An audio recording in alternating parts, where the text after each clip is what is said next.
Willkommen bei Princess Stories for Kids, wo euch jedes Mal zauberhafte Geschichten aus der magischen Welt von Anastasia und Athina erwarten. Macht es euch gemütlich und seid bereit für ein weiteres wundervolles Abenteuer voller Magie, Liebe und Freundschaft. Lasst uns gemeinsam ins Land der Fantasie und Träume reisen. Die Sonnenstrahlen fielen durch das Fenster des königlichen Schlafzimmers. Anastasia streckte sich, lächelte und sagte fröhlich: „Heute ist mein Geburtstag." Ihre Schwester Athina sprang aus dem Bett und rief als erste: „Alles Gute zum Geburtstag, Anastasia." Im Garten liefen die Vorbereitungen bereits auf Hochtouren. Mama Aneta und Papa Toma sorgten dafür, dass alles perfekt war. Sie deckten die Tische, ordneten die Geschenke, und bunte Bänder und Luftballons tanzten im Wind. Die Tische waren voller Dekorationen und glänzender Ballons. Masa bellte aufgeregt und rannte zum Waldrand. Sie wusste, dass die Waldtiere diesen besonderen Tag nicht verpassen dürften. „Es ist Geburtstagszeit", schien ihr Bellen zu sagen. In der Mitte des Tisches stand eine magische Torte, hoch und wunderschön, mit 7 Etagen, eine für jedes Jahr von Anastasia. Jede Etage hatte eine andere Farbe: rosa, lila, golden, blau, grün, orange und silbern. Glitzernde Dekorationen ließen die ganze Torte wie Sterne leuchten. Ganz oben funkelte eine rosa Zahl 7, wie echte Magie. Das Geräusch von Rädern auf dem Kiesweg kündigte die Ankunft der Gäste an.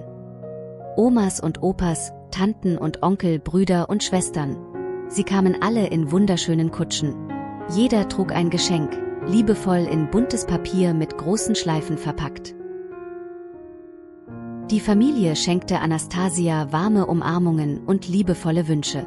Sie bekam eine wunderschöne Perlenkrone, eine Barbiepuppe, ein Kleid, das wie Sterne glitzerte, und ein großes Keyboard mit leuchtenden Tasten. Auch die kleine Athina bekam ein Spielzeug-Babytelefon. Zum Schluss erhielt Anastasia ein schönes Gemälde, gemalt von ihrer Familie.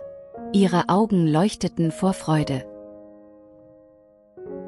Dann kamen neue Gäste aus dem Wald, die kleinen Waldtiere. Die Heschen brachten einen Strauß Wildblumen, die Eichhörnchen einen Korb voller Nüsse, die Igel kleine Tannenzapfen mit Glitzersternen, und die Vögel sangen ein fröhliches Geburtstagslied. Die Geburtstagsfeier hatte begonnen. Anastasia und Athina führten funkelnde Zaubertricks mit ihren Zauberstäben vor, während Masa lustige Kunststücke machte und alle Gäste zum Lachen brachte. Dann war es Zeit für das Lied und den Geburtstagswunsch. Alle Gäste, Menschen und Tiere, sangen gemeinsam: „Musik, heute ist ein schöner Tag, schöner Tag, schöner Tag. Unsere Anastasia hat Geburtstag, Geburtstag. Hoch soll sie leben, immer soll sie glücklich sein. Hoch soll sie leben, immer soll sie glücklich sein. Alles Gute, liebe Anastasia." Musik. Anastasia schloss die Augen, wünschte sich etwas und pustete die Kerze aus. Die Feier dauerte bis zum Sonnenuntergang. Der Himmel färbte sich orange, und glitzernde Lichter erhellten den Garten. Am Ende des Abends blieben alle im Schloss, denn es war riesig und hatte viele Zimmer zum Schlafen. In einem Raum voller Geschenke umarmte Anastasia ihre Gaben und sagte leise: „Das war der schönste Geburtstag überhaupt." Masa und Athina lagen neben ihr, und der Raum war erfüllt von Träumen und Freude. Und so endete Anastasias magischer 7. Geburtstag. Ein Tag voller Liebe, Wunder und märchenhafter Überraschungen.